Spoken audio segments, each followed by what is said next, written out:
For those who watched my video going over Furlova, then you knew this was bound to happen eventually. To keep things brief, Roccia is a premium sub DPS character who's best in slot for literally no one. Yeah, people would rather use Sanhua for Camellia instead of her, and she isn't even best in slot for Furlova anymore since Qiuyuan's release. Her only hope of regaining relevancy is shouldered on if Sagrika is an actual sought-out unit and people use Qiuyuan with her instead. To keep this simple, we'll only be discussing Qiuyuan and Roccia for the remainder of this video since Sanhua is easy enough to understand.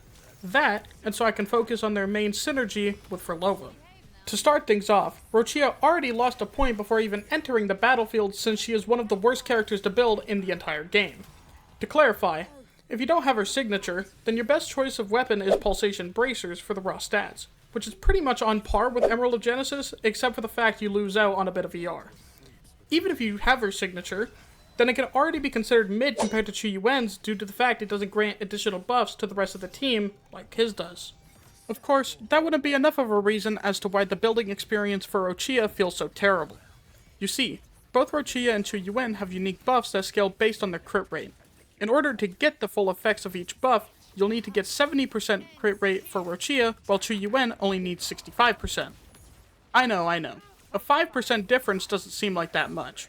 But what Qiuyuan has that Roccia doesn't is the additional crit rate nodes in its skill tree, while for some reason, Roccia has crit damage.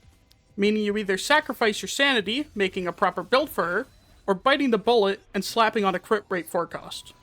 Now that we covered the building experience, let's move on to their buffs, starting with their echoes. When it comes to Sonata sets, it's also not even close at all. Qiuyuan's unique kit allows him to access the 3-piece Law of Harmony set that grants 30% heavy attack damage for the user, as well as 16% echo skill damage for the entire team. Meanwhile, Roccia uses Midnight Veil, which gives the user 10% havoc damage, and also grants 15% havoc damage to the incoming Resonator. To put it simply, Roccia's echo set will only help either Camellia in her Hypercarry team, or Cantarella in the Furlova team. While Qiuyuan offers echo skill damage to everyone on the team, which means he buffs himself, Cantarella, and most importantly, Furlova all at the same time. As for their kits, Roccia offers 2 different ways to buff her team, one of which we already went over a bit. Her first buff grants the entire team 200 flat attack upon reaching 70% crit rate, and her second grants 20% havoc damage and 25% basic attack damage upon casting her outro skill. Meanwhile, Qiuyuan has 3 ways he could buff his team. Once again, the first buff we'll talk about is related to reaching 65% crit rate, which upon casting his ultimate, gives the entire team 30% crit damage.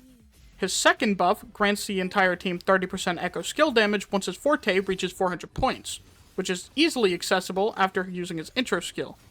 And his last buff is 50% echo skill damage for the incoming Resonator when he casts his outro skill. Another big piece of both Roccia and Qiuyuan's kit is that they can cast multiple echo skills, which Furlova really likes. Roccia has both her echo and a utility that can be activated after using her outro skill. Qiuyuan, on the other hand, can cast 4 echo skills, 3 of which are tied to using his forte after entering his enhanced state, and the last being his normal echo. Of course, when it comes to using Furlova, she'd much prefer Qiuyuan due to the additional echo cast, despite the fact her outro skill clearly had Roccia being the 3rd member in mind. With all of that out of the way, I believe this wraps up everything with Roccia and why she's not exactly meta in the Furlova team anymore. So what could we do to give her the boost that she needs? Well, I have a few ideas for that in mind, which we'll quickly discuss. Number 1, which is pretty obvious, would be her overall damage. Even when built extremely well, which she pretty much needs to be in order to use her properly, her DPS is rather lackluster. So a simple solution would be to adjust the numbers a little so she actually feels like a proper sub DPS.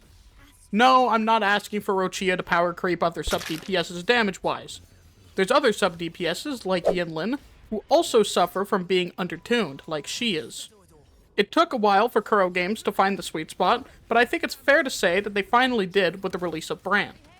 Number 2, her full attack buff she gives at 70% crit rate is too hard to acquire. I think it'd be more reasonable if it was available at 60% instead since she lacks the additional 8% crit rate in her skill tree.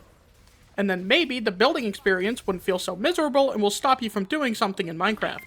Number 3, her echo casts simply aren't enough. especially considering her fellow sub-DPSs do double what she does.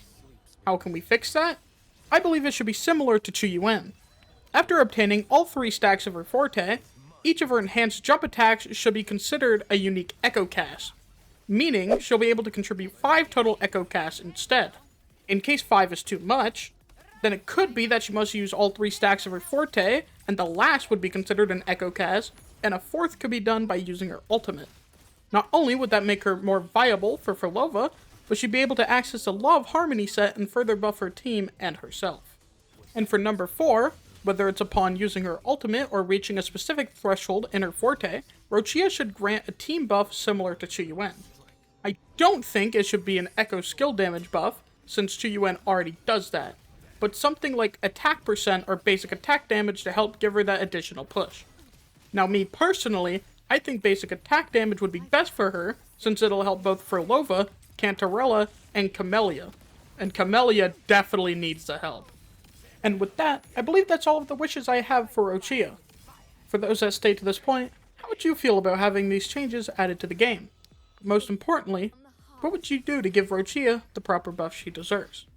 I really enjoyed making this sort of videos, and I'll definitely make more of these in the future. Until then, thanks for watching, and I'll see you in the next one.